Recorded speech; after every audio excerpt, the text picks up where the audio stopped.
Hi all. 2025 April മാസത്തിലെ പ്രധാനപ്പെട്ട current അഫയേഴ്സാണ് ഇന്നത്തെ ക്ലാസ്സിൽ ഡിസ്കസ് ചെയ്യാൻ പോകുന്നത്. നിയമവുമായി സംഘർഷത്തിലായ കുട്ടികളെ സമൂഹത്തിന്റെ മുഖ്യധാരയിലേക്ക് സംയോജിപ്പിക്കുക എന്ന ലക്ഷ്യത്തോടെ തുടങ്ങിയ പദ്ധതിയാണ് കാവൽ. 2024 മാതൃഭൂമി സാഹിത്യ പുരസ്കാരം നേടിയത് സാറ ജോസഫ്. ഭാരതീയ സ്റ്റേറ്റ് ബാങ്കിന്റെ പുതിയ അംബാസിഡറായി നിയമിതനായത് MS ധോണി. ഏറ്റവും കൂടുതൽ തവണ എവറസ്റ്റ് കീഴടക്കിയ വ്യക്തി കാമി റീത്ത. നേപ്പാൾ സ്വദേശിയാണ്. അദ്ദേഹം 31 തവണയാണ് എവറസ്റ്റ് കീഴടക്കിയത്.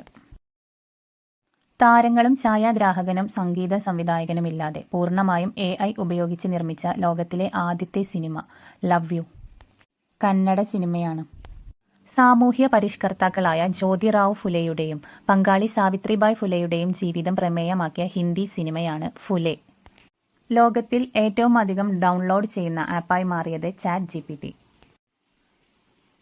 ജമ്മു കാശ്മീർ ലഡാക്ക് ഹൈക്കോടതിയുടെ ചീഫ് ജസ്റ്റിസ് ആയി നിയമിതനായത് ജസ്റ്റിസ് അരുൺ പല്ലി. ഇന്ത്യയുടെ 52ാമത് സുപ്രീം കോടതി ചീഫ് ജസ്റ്റിസായി നിയമിതനായത് BR ഗവായ്.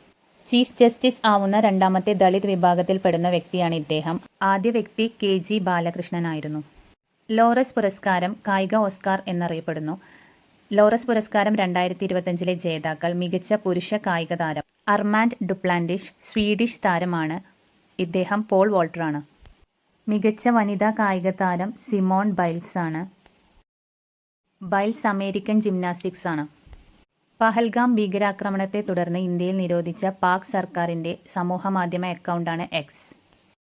ഇന്ത്യയിൽ ആദ്യമായി ക്യാമ്പസുകളിലെ ലഹരി വേട്ടയ്ക്ക് AI സംവിധാനം ഉപയോഗിക്കുന്ന സംസ്ഥാനം കേരളം.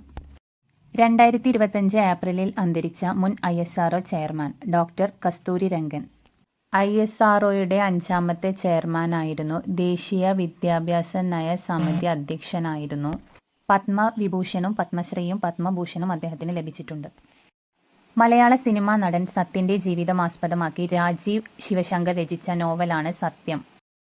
കാൻ ചലച്ചിത്രമേള 2025 ലാ സിനിഫ് വിഭാഗത്തിലേക്ക് തിരഞ്ഞെടുക്കപ്പെട്ട Satyajit Ray film and television ഇൻസ്റ്റിറ്റ്യൂട്ടിലെ വിദ്യാർത്ഥികൾ ഒരുക്കിയ ഹ്രസ്വ ചിത്രമാണ് a doll made up of clay.